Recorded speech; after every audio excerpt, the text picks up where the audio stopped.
In 1907, Britain and France embraced Russia. They used honey, in a triple alliance, Britain, France and Russia. And the honey that they used to trap Russia was that if we win the war that's coming with the Ottoman Empire, you will get Constantinople, which is what Russia wants. But they promised Russia one thing through the front door, and they took it back through the back door, like what they did to the Arabs. These are people with PhDs in deception. If they tell you that the sun is shining, don't believe them. Go outside and look up in the sky, see whether the sun is shining. When the Russian army had fought in the First World War and had suffered the most losses, the brunt of the kill were Russians. And they were now winning the war. And the Ottoman Empire was collapsing. And the Russian army is only an arm's length away from Constantinople. They don't want Russia to get Constantinople. No. So what did they do? Russian Jews organized and executed the Bolshevik Revolution, which overthrew the Russian monarchy. They killed the Tsar and the whole family, overthrew the government, and took Russia out of the war. So the Russian army had to stop in its tracks and could not go to Constantinople. In other words, the Russian Jews stabbed Russia in the back. They did more than that. They brought communism. Communism is not Russian. These dum-dums don't understand that. Communism was created to destroy Russia. Why don't these dum-dums understand it? Communism is not Russian. Communism was created to destroy Russia, to destroy the Russian Orthodox Church. So they brought communism in the Soviet Union. And for the next 60, 70 years, this Zionist-created entity called the Soviet Union waged war on religion, waged war on the Russian Orthodox Church, killed the priests, closed down the monasteries and churches and so on. 60, 70 years. And then, when the appropriate time came and Israel came into being, it is this same Soviet Union which opened the doors for millions of Russian Jews to now migrate to Israel. If you go to Israel today, you might believe you're in Russia. So many people speaking Russian. These are the Russian Jews. And then the Soviet Union, 6 years after Israel came into being, did something strange and mysterious. Crimea is Russian territory. Crimea is a part of Russia. The Soviet Union decided to give Crimea as a gift to Ukraine. Why did they do that? The historians don't tell you. So let Imran tell you. They gave Crimea to Ukraine in order to stab Russia in the back one more time. Because if Russia loses Crimea, it will enhance Israel's security. The Russian Navy is based in Crimea. And there's a straight line from Crimea to Constantinople. To get out of the Black Sea and to get into the Mediterranean Sea, you got to pass through the Bosphorus.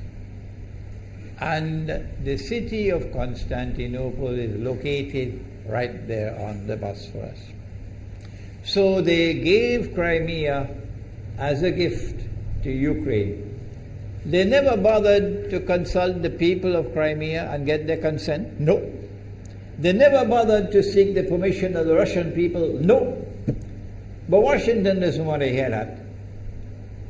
The foolish man who now sits in the White House of the United States, the foolish man who would like to pretend that he's a man of wisdom, he doesn't want to hear.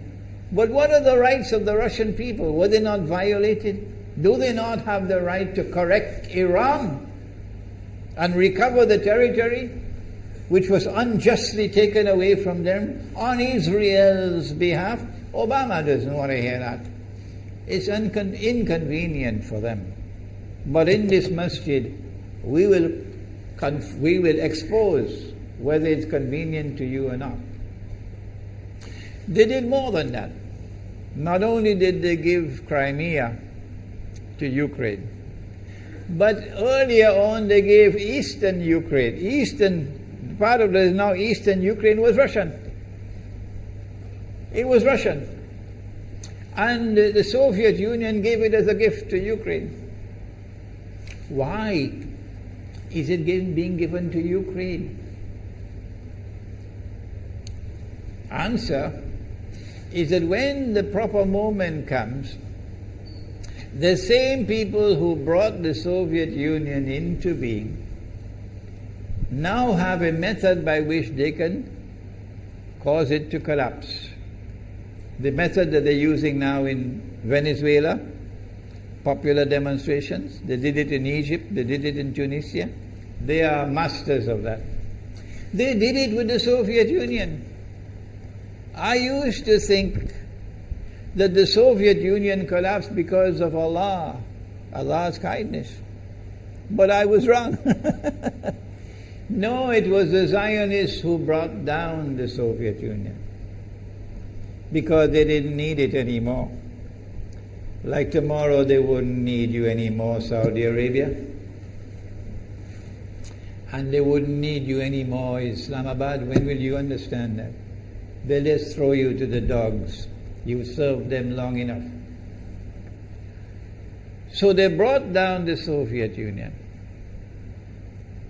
Why? So that Ukraine might emerge as an independent state. That's danger for Russia. They've prepared the way. And now Ukraine emerges as an independent state. So the rope is around Russia's neck now. And from that day, when the Soviet Union collapsed, until yesterday, the relationship between Russia and Ukraine was always problematic. But the people of Ukraine still had the good sense and wisdom to appoint a government that was pro-Russian. The Zionists decided it's time for us to use our, the street demonstrations. And last October, November, December, the world witnessed Caracas all over again. And eventually, the Zionists got what they wanted. You have the money, and you can send in your special people, snipers who will kill, and so on, throw petrol bombs and so on. And eventually they got what they wanted. They created enough havoc. May Allah protect Malaysia from that. Ameen. Ameen. And the president of Ukraine fled. He's a democratically elected according to your method, Mr. Obama, according to your system.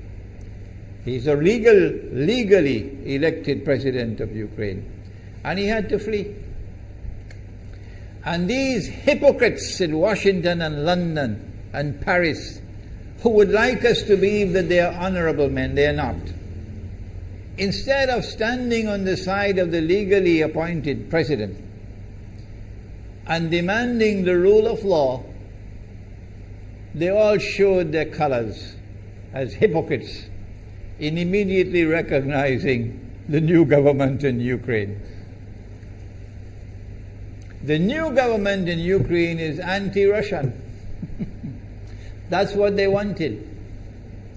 That's why they brought down the Soviet Union, to bring in a Ukraine into being as independent state, and then to eventually get an anti-Russian government in Ukraine. If by Allah's kindness Putin had not intervened and been so spectacularly successful, this is what the plan would have been.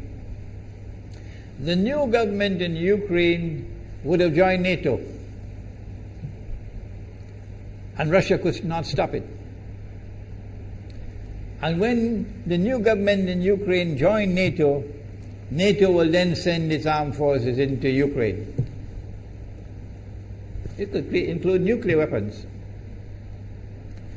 Then Ukraine will pick a fight with Russia and decide that Russia must now vacate Crimea. Shut down your naval base. The rope is now tightened around your neck. Russia has to put its tail between its legs and withdraw its fleet, Black Sea Fleet, from Crimea. Russia is no longer a naval power. Crick crack, you finish. And Israel will celebrate. That was the master plan. But Allah planned, and Allah's plan was successful. And it is time for the Muslim world to recognize and to see, I cannot influence governments, so what can I do? Don't bother, you waste your time with governments. But the people can understand that this was Allah's plan. They planned, the enemy planned for so long, and at the last moment Allah intervened. And Putin was able to get the people of Crimea to vote in a referendum. And they voted 90-something% in favor of returning to Russia. They were a part of Russia, and they want to return to Russia. So Putin was successful in delivering to the Zionist movement the first defeat it has ever suffered, significant defeat, in the more than 100 years since the Zionist movement was established. If that is not a sign from Allah, it's time for you to wake up. Putin is now succeeding in eastern Ukraine as well, because they're barking like dogs in Washington and London and Paris. Barking. It is Russia which is doing it. It is Russia which is doing it in eastern Ukraine. Oh, but when the Ukrainian government send the Ukrainian armed forces into eastern Ukraine, they don't want to fight. They say, we will not fight our own people. They refuse to fight. So the only way that the government of Ukraine could now stamp down the insurrection, the popular resistance in eastern Ukraine, is by calling on Washington, come and send your Marines. And then what will Putin do? The Russian armed forces are amassed on the Ukrainian border. So the Ukrainian soldiers are refusing to fight their own people for two reasons. Number one, why should we do your dirty work for you? We're not going to fight our own people. That's not what soldiers are for. And number two, if we make the mistake of using guns on these Russian-speaking Ukrainians, what will the Russian army do to us tomorrow? And they have already said, Putin has already said, we are going to intervene to defend our people. He's already said it plainly. The writing is on the wall. Putin has won a victory in Crimea. Whether governments like it or not, whether governments vote this way or that way, is now irrelevant, because we all know that they have to vote where the butter is. Putin is on his road to a second victory in Ukraine. And they can't take defeat after defeat. So the writing is on the wall. Exactly as Nabi Muhammad alayhi salatu wasalam has said, that we are now moving towards the Malhama.